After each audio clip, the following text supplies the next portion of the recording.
السلام علیکم ورحمۃ اللہ وبرکاتہ۔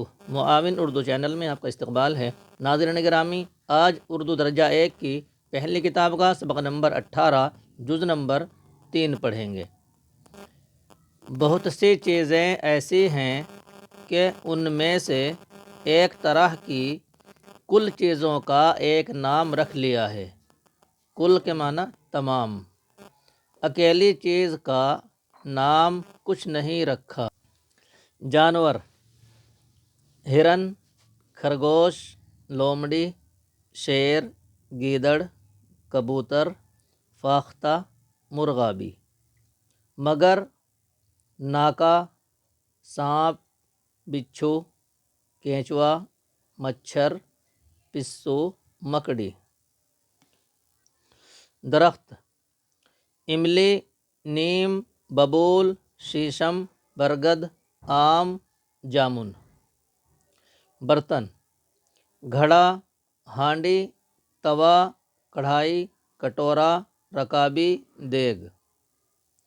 رنگ: سرخ، سیاہ، سبز، زرد۔ سرخ لال کو کہتے ہیں، سیاہ کالے کو، اور سبز ہرے کو، اور زرد پیلے رنگ کو کہتے ہیں۔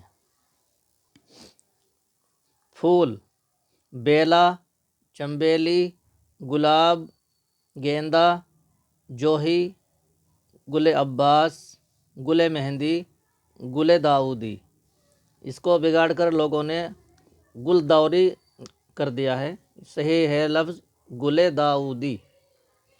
کپڑے: گاڑھا، ململ، ڈوریا، اطلس، ڈھاکا، ساٹن، کاٹن۔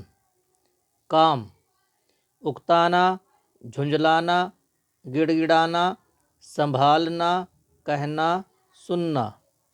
پیشہ ور یعنی کام کرنے والے: ڈاکٹر، وکیل، معمار۔ یہ میم کے نیچے زیر پڑھا جائے گا۔ پہلے سبق میں ممکن ہے کہ معمار پڑھا ہو، لیکن معمار ہے صحیح، پچھلے سبق میں صحیح کر لیں۔ بزار، سپاہی، موچی۔ سوداگر، حجام، ملاح، وزیر، بادشاہ۔ آج کا ہمارا 18 سبق نمبر مکمل ہوا ہے۔ معلم صاحب آج آموختہ کی نقل دیکھیں گے، تاریخ ڈالیں گے، اور آموختہ سے ایک سبق کی بلند خوانی کرائیں گے تاکہ بچوں کو حفظ جو سبق کے پڑھے گئے ہیں وہ ذہن نشین رہیں۔ السلام علیکم ورحمۃ اللہ وبرکاتہ۔